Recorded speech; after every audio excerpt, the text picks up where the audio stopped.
नमस्कार दोस्तों, बहुत स्वागत है आप सभी का। मैं हूं सुशांत सिन्हा। संसद का सत्र चल रहा है, ऑपरेशन सिंदूर पे चर्चा चल रही है, लेकिन ऑपरेशन सिंदूर के साथ साथ ऑपरेशन महादेव की चर्चा भी अब जोरों से संसद में भी हो रही है, क्योंकि पहलगाम आतंकी हमले के तीनों जो टेररिस्ट थे जो उसमें शामिल थे वो मार गिराए हैं सेना ने। और इसके बारे में मैंने आपको कल ही बताया था, लेकिन आज संसद में क्या हुआ है, जब यह खबर बताई गई तो ऑपोजिशन का रिएक्शन क्या था। अमित शाह ने अब से थोड़ी देर पहले संसद में अपना बयान जारी किया है और बहुत सारी बातें ऑपरेशन सिंदूर से लेकर हर चीज पर कही है।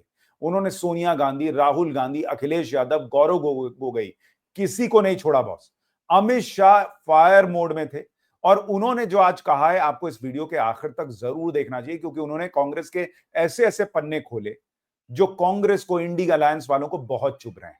आज वो सब आपको दिखाऊंगा, लेकिन ऑपरेशन महादेव में जो तीनों पहलगाम के आतंकी मारे गए हैं उसके बारे में पहले आपको बता देता हूं। और आप भी अगर इससे खुश हैं, एक भारतीय के तौर पर आप इससे खुश हैं, तो एक हर हर महादेव जरूर कमेंट करके लिखिएगा और वीडियो को लाइक कीजिएगा, क्योंकि बड़ी खबर यह आई कि आज अमित शाह ने, देश के गृह मंत्री ने सदन को इसकी जानकारी दी कि तीनों आतंकी जो पहलगाम हमले में शामिल थे वो तीनों सेना ने ऑपरेशन महादेव में मार दिए। तो कलमा पूछने वाले महादेव का नाम लेते लेते ऊपर चले गए, ऐसी स्थिति बन गई है। और अफगान, जिब्रान और सुलेमान, ये वो तीनों थे जिनको मार गिराया गया है। उनके पास से जो AK-47 राइफल मिली, कारतूस मिली, उनकी जो एफएसएल रिपोर्ट थी पहलगाम हमले के बाद, वो गोलियां मैच हो गई हैं।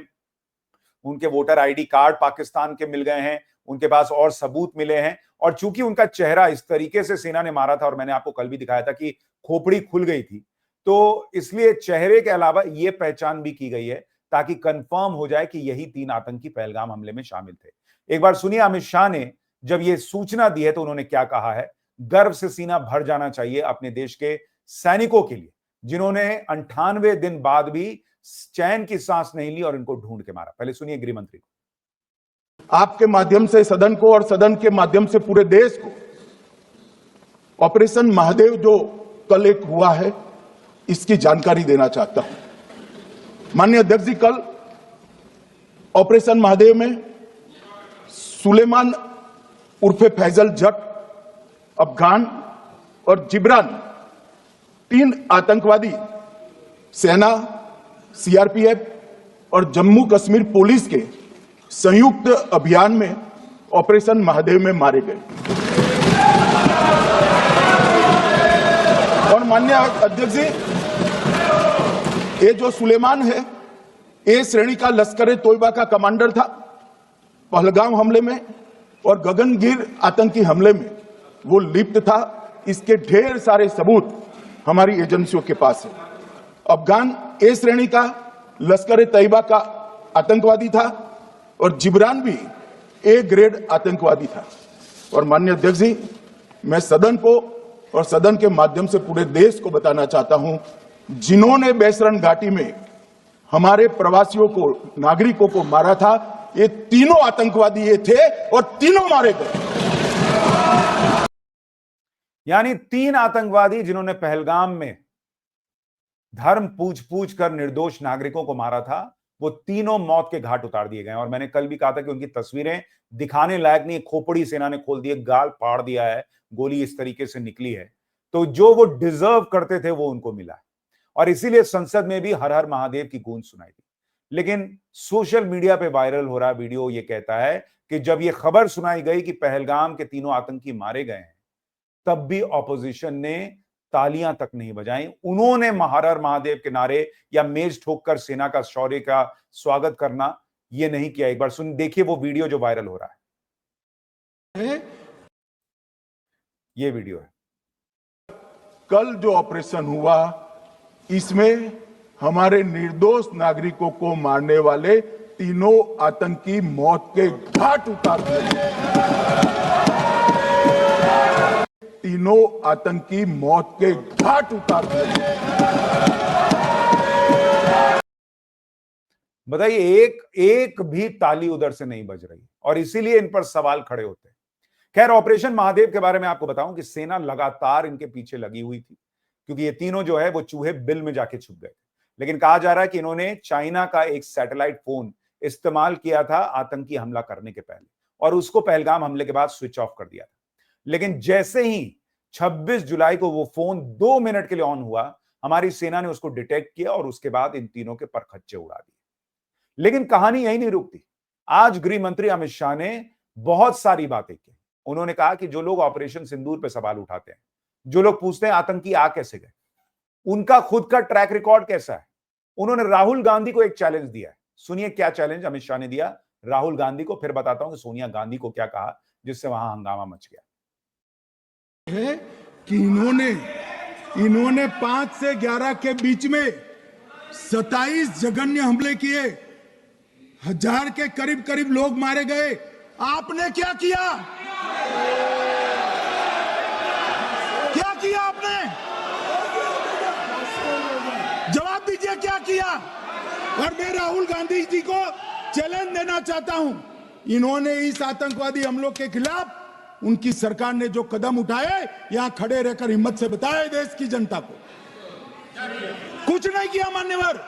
ये यहां से आतंकवादियों की फोटो पाकिस्तान भेजते रहे, डोजियर भेजते रहे। और मान्यवर ये कहते हैं कि आपके समय में भी हमले हुए। मैं उनको अंतर समझाना चाहता हूं, वो देख नहीं पा रहे। मान्यवर, हमारे समय में जो भी आतंकवादी घटना हुई, पाक प्रेरित और कश्मीर सेंट्रिक हुई। देश के हिस्से में 2014 से 2025 तक एक भी घटना नहीं हुई है मान्यवर। ये नरेंद्र मोदी सरकार है मान्यवर। और कश्मीर में भी आज स्थिति ऐसी हुई है, उनको पाकिस्तान से आतंकवादी भेजने पड़ते हैं। कश्मीर में आतंकवादी अब हमारे नहीं बनते हैं। यानी अमित शाह ने राहुल गांधी को याद दिलाया। हालांकि इतना सीरियस डिबेट चल रहा है, देश के गृह मंत्री बोल रहे हैं और राहुल गांधी वहां दिख भी नहीं रहे थे, बाद में आए हो तो पता नहीं। लेकिन उन्होंने राहुल गांधी से पूछा कि 2004 से 2014 के बीच देश में हर जगह आतंकी हमले होते थे, क्या करते थे आप?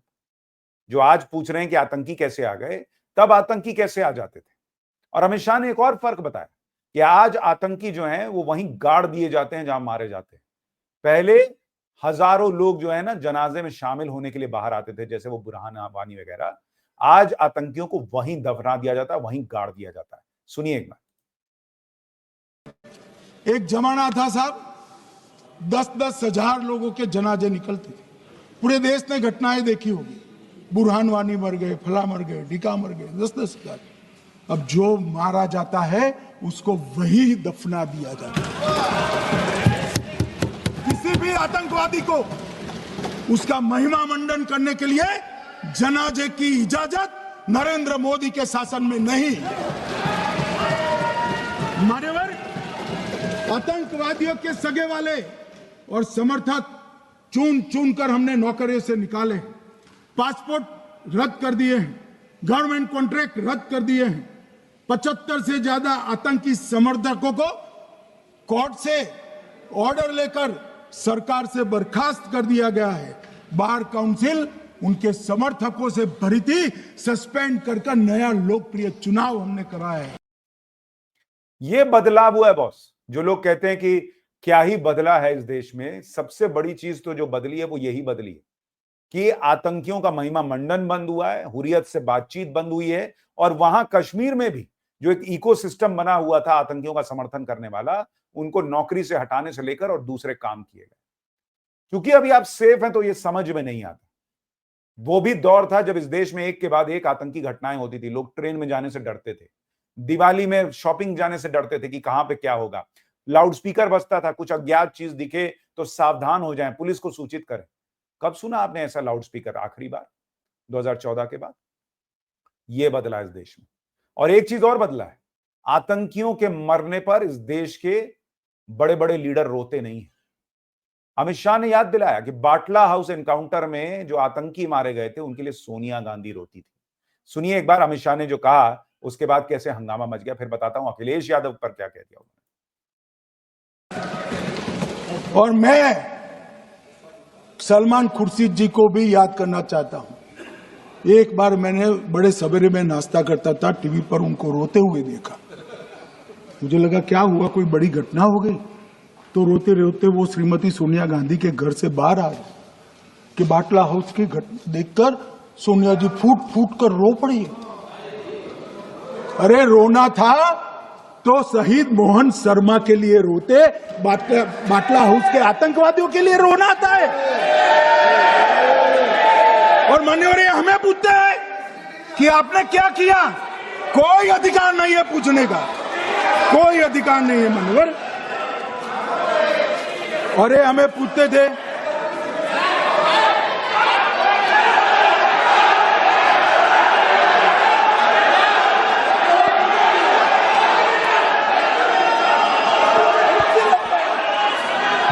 मान्यवर अभी 25% बाकी।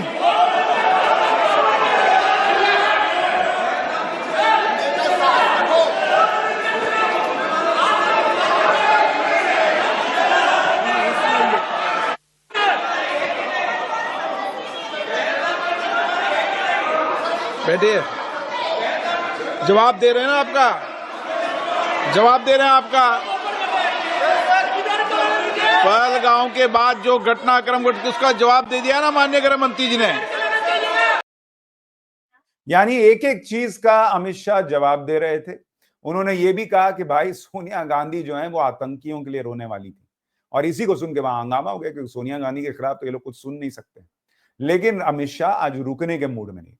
उन्होंने अखिलेश यादव को भी सुनाया कि आपकी पाकिस्तान से बात होती है क्या। सुनिए अखिलेश यादव को क्या कहा, वहां कैसे हंगामा हुआ। वो आतंकवादियों को भी समाप्त कर। और मान्यवर ओके, कौन पाकिस्तान से आपकी बात होती है क्या? अरे बैठ जाओ बैठ जाओ बैठ जाओ भाई। मान्यवर मैं बताता हूं कैसे इनके आका मारे गए, वो भी नाम के साथ बताता हूं, जगह के साथ बताता हूं, घंटे मिनट और सेकंड के साथ बताता हूं। मान्यवर मैं तो अपेक्षा करता था, मान्यवर मैं तो अपेक्षा करता था कि जब एक सूचना सुनेंगे पक्ष विपक्ष में खुशी की लहर दौड़ जाएगी, मगर ये स्याही पड़ गई इनके चेहरे। ये क्या है मान्यवर, किस तरह की पॉलिटिक्स? भाई आतंकवादी मारे गए, आपको इसका भी आनंद नहीं है? अखिलेश जी बैठ जाइए, मेरा पूरा जवाब सुनिए, आपका सब जवाब आ जाएगा। भाई आप आतंकवादियों का धर्म देखकर दुखी मत होइए। मैंने आपको कहा ना अमित शाह आज किसी को बख्शने के मूड में नहीं थे। अखिलेश यादव बीच में बार बार बोल रहे थे और उन्होंने कहा कि आतंकवादियों का धर्म देखकर दुखी मत हुई। और उन्होंने भी आश्चर्य जताया कि पहलगाम के आतंकी मारे गए और यहां कोई सेलिब्रेशन नहीं है, कोई खुशी नहीं। ऑपोजिशन, ये किस तरह का ऑपोजिशन है ये समझ में नहीं आता। कल सेना के शौर्य पर ताली बजाने कहा गया, वो नहीं हो रहा है। कह रहे हैं दूर से क्यों मार दिया, डोनाल्ड को चुप कराओ नहीं तो मैकडोनाल्ड बंद करो। क्या क्या बोल रहे हैं। कांग्रेस की सांसद कह रही है कि तमाशा था ऑपरेशन सिंदूर। इस तरह की बातें करके ये सोचते हैं कि ये चुनाव जीतेंगे। इनको पब्लिक का सेंटिमेंट समझ में नहीं आता। आपको दिखाता हूं अमित शाह ने गौरव गोगोई को कैसे याद दिलाया कि वो तो पाकिस्तान जाते हैं लेकिन सीमा पर नहीं जाते। एक बार वो भी देखिए। कहते हैं कि एक भी घुसपैठ नहीं होती है।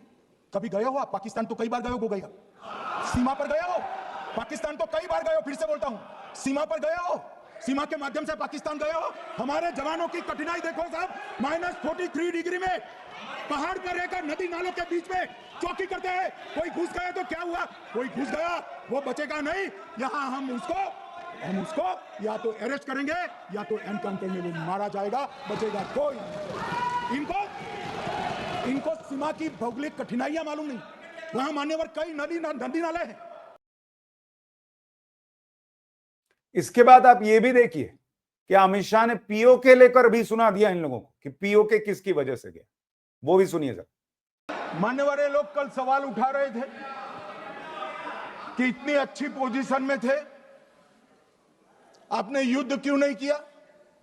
युद्ध के कई परिणाम होते हैं मान्यवर, करना न करना वो सोचकर करना पड़ता है। मगर मैं इसी देश के इतिहास से कुछ घटनाएं बताना चाहता हूं। 1948 में मान्यवर कश्मीर में हमारी सेनाएं निर्णायक बढ़त पर थी। सरदार पटेल ना बोलते रहे, जवाहरलाल नेहरू जी ने एक तरफा युद्ध विराम कर दिया। और मान्यवर, मैं बड़ी जिम्मेदारी के साथ कहता हूं, मैं इतिहास का विद्यार्थी हूं, पाक ऑक्यूपाई कश्मीर का अगर अस्तित्व है तो जवाहरलाल नेहरू जी की ये युद्ध विराम के कारण है। इसका जिम्मेदार जवाहरलाल नेहरू है।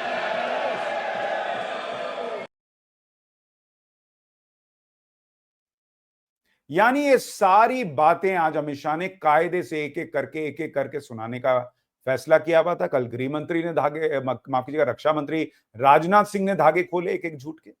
उसके बाद विदेश मंत्री एस जयशंकर ने धागे खोले कि पीएम मोदी और डोनाल्ड ट्रंप के बीच कोई बात नहीं हुई थी। और आज सबसे बड़ी खुशी की खबर गृह मंत्री ने दी कि भाई पहलगाम में जिन आतंकियों ने हमला किया था वो तीनों ठोक दिए गए। उसके बावजूद ऑपोजिशन जो है ये हंगामा कर रहा था। लेकिन ऑपरेशन सिंदूर का बदला जो है ना, वो आप कह सकते हैं कि आज जाकर पूरा हुआ है, जब ये तीनों आतंकी मारे गए। क्योंकि पाकिस्तान को तो सबक सिखा दिया गया, लश्कर के टॉप कमांडर्स को मार दिया गया, मसूद अजहर, हाफिज सईद, इनको मैसेज दे दिया गया, मुनीर को सबक सिखा दिया गया, लेकिन ये तीनों आतंकी मारे जाने बचे हुए थे और इनको भी ढूंढ कर ऊपर पहुंचा दिया गया है और खोपड़ी खोल दी गई है। आपकी राय क्या है, कमेंट करके जरूर बताइएगा। वीडियो को लाइक और शेयर कीजिएगा। नमस्कार।